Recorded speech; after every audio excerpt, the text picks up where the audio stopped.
O sol mal havia despontado no horizonte quando os motores rugiram, quebrando a tranquilidade da minha fazenda. A terra, ainda úmida do orvalho, vibrava sob o peso de 3 tratores gigantes que, sem aviso, estacionaram em linha reta bem diante da minha porteira. Suas lâminas sujas de terra bloqueavam completamente a entrada, e junto a eles, uma figura bem conhecida na região se destacava. Laura Vasconcelos, a arrogante presidente da Associação Progressista Rural, estava de pé ao lado do maior dos tratores, os braços cruzados sobre o peito e um sorriso de pura satisfação estampado no rosto.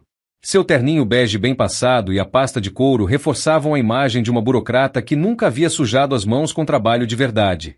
"Bom dia, Sr. Ferreira", ela disse, sua voz carregada de uma falsa cordialidade.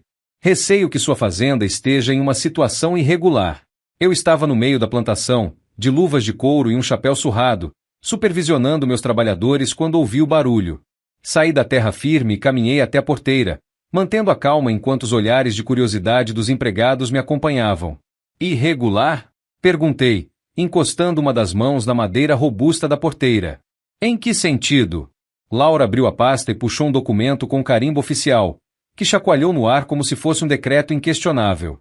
"O senhor está desrespeitando normas ambientais ao expandir suas lavouras sem a devida autorização da associação.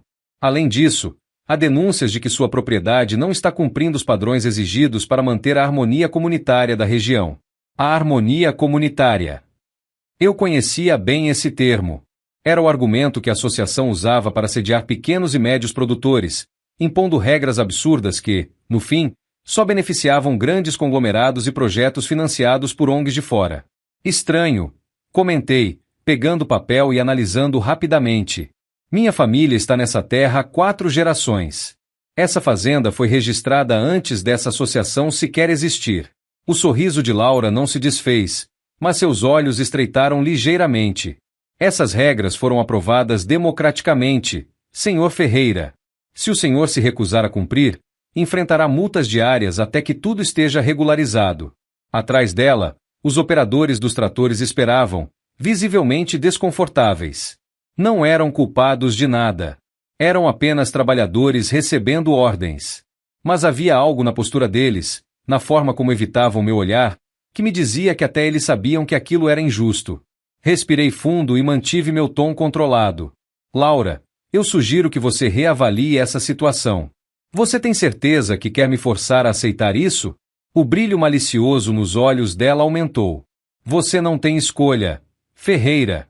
Aceite as novas normas ou se prepare para perder mais do que só sua colheita." Ela se virou para os operadores. "Podem começar." O motor do primeiro trator rugiu alto. Era o sinal de que eu precisava agir. Eu não tinha dúvidas de que aquilo era mais do que um simples problema burocrático. Havia algo maior acontecendo. E se queriam me forçar contra a parede, iriam descobrir da pior forma que haviam escolhido o homem errado para enfrentar. Com um último olhar para Laura, puxei meu telefone e disquei um número que eu não usava há anos.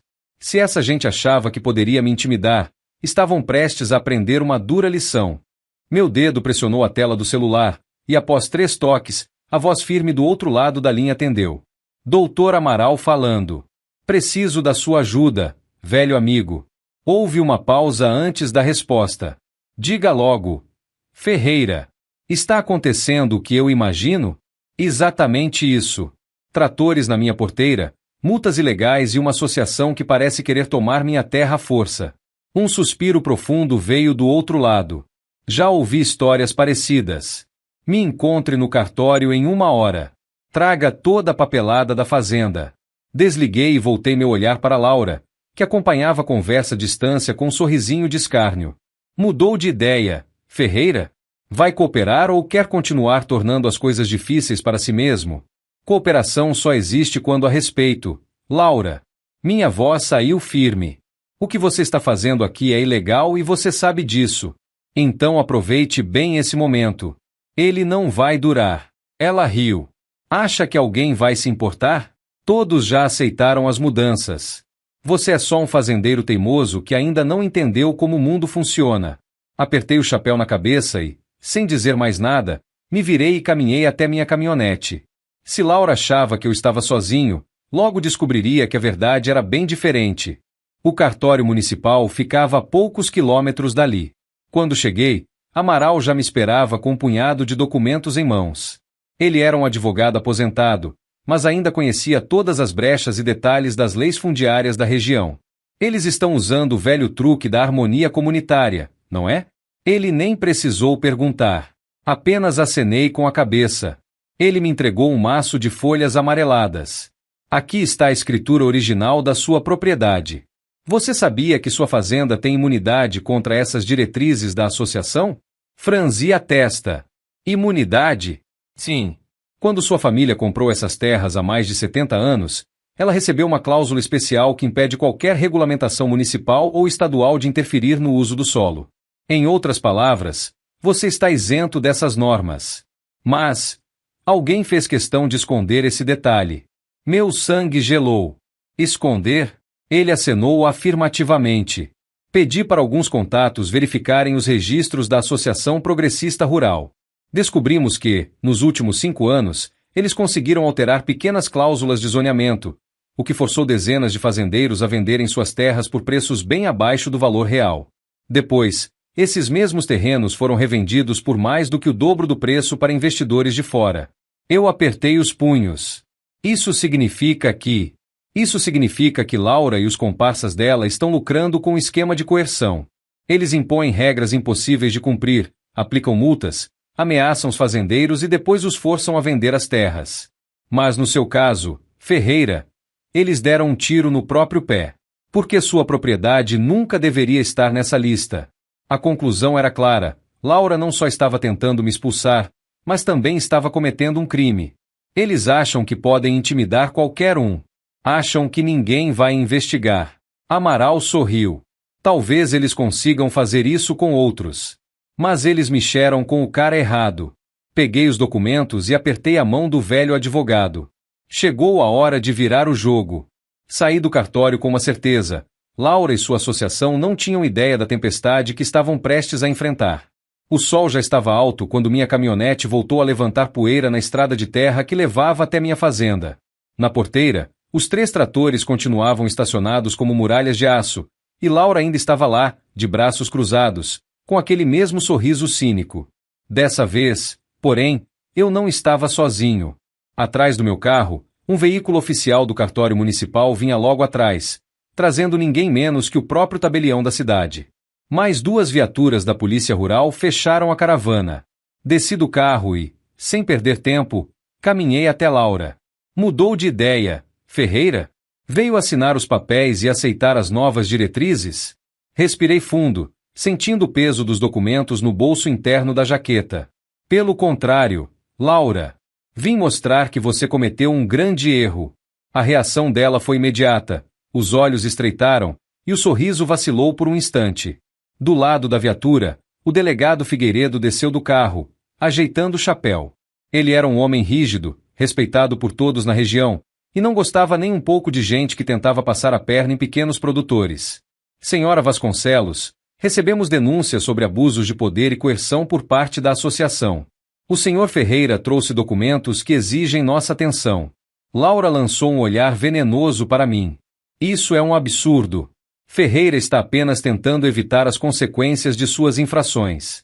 Ele não está acima da lei. Foi então que o tabelião se aproximou, segurando um envelope grande selado com carimbo oficial. Ele tirou as folhas de dentro e começou a ler em voz alta. De acordo com os registros fundiários, a propriedade da Fazenda Ferreira possui um estatuto especial, assinado há mais de 70 anos, que a torna isenta de qualquer regulamentação externa posterior, incluindo as normas criadas pela Associação Progressista Rural. O silêncio tomou conta do ambiente. Os operadores dos tratores se entreolharam, claramente desconfortáveis. Os poucos fazendeiros que estavam assistindo a cena começaram a murmurar entre si. A expressão de Laura mudou. O sorriso desapareceu completamente, dando lugar a um olhar frio e calculista. Isso não pode estar certo. Esse documento deve ser falso. O tabelião nem piscou. Todos os registros foram conferidos oficialmente no cartório municipal. Esses documentos são legítimos. E tem mais. Ele puxou um segundo conjunto de papéis. A investigação revelou que, nos últimos 5 anos, a Associação Progressista Rural lucrou milhões de reais com a venda de terras forçadas. Vocês criaram taxas ilegais, aplicaram multas inexistentes e ameaçaram dezenas de pequenos produtores a venderem suas fazendas. E tudo isso foi parar em uma conta privada de uma empresa registrada em nome de... Ele fez uma pausa dramática antes de concluir. Laura Vasconcelos e um tal de Cláudio Vasconcelos. Seu irmão, certo? Laura empalideceu. O delegado Figueiredo pigarreou. Sabe o que isso significa, senhora Vasconcelos? Isso não é mais uma disputa de regras da associação. Isso é fraude. Crime financeiro. Extorsão. Os tratores começaram a dar ré lentamente, os operadores claramente percebendo que não valia a pena continuar ali. Laura tentou se recompor, mas a voz falhou. Isso é um golpe, uma armação. Vocês não podem. Foi então que o delegado ergueu a mão e fez um sinal para um dos policiais. Pode sim, senhora Vasconcelos. E faremos agora mesmo. E num piscar de olhos, as algemas brilharam no sol enquanto Laura era detida ali mesmo, diante de todos. A prisão de Laura foi só o começo. Com as provas que Amaral havia conseguido e os documentos registrados oficialmente, a justiça agiu rápido. Uma auditoria revelou que mais de 5 milhões de reais haviam sido desviados pela associação nos últimos anos. Cláudio Vasconcelos, o irmão de Laura, tentou fugir para outro estado, mas foi preso ao tentar embarcar em um voo com passagens compradas no nome de outra pessoa. As multas ilegais foram anuladas. Os fazendeiros que haviam perdido suas terras começaram a se mobilizar para processar a associação. O nome de Laura Vasconcelos virou sinônimo de corrupção na região. E eu voltei para minha fazenda, como sempre fiz. No entanto, algo havia mudado. Os vizinhos que antes temiam retaliações agora passavam pela porteira sem medo, sabendo que ninguém mais iria abusar do poder para lhes dizer como viver suas vidas. Um mês depois, um grupo de fazendeiros da cidade se reuniu e decidiu criar uma nova organização, mas sem burocracia e sem abusos. Em vez de uma associação que punia e ameaçava, criamos uma cooperativa de produtores rurais, onde todos podiam se ajudar, sem imposições absurdas. No dia da inauguração da nova sede da cooperativa, Amaral me entregou uma caixa. O que é isso? Perguntei. Ele sorriu. Sementes de tomate. Daquele tipo que seu avô gostava de plantar. Peguei a caixa e olhei para o horizonte, onde a terra continuava a mesma de sempre, onde minha família plantava gerações e onde eu continuaria a plantar. Laura e sua associação pensaram que podiam me dobrar. Pensaram que poderiam tomar o que quisessem. Mas esqueceram de um detalhe. Quem trabalha a terra nunca se curva para quem não sabe o que é colocar as mãos no solo. E assim, minha fazenda permaneceu firme. E eu finalmente pude plantar em paz.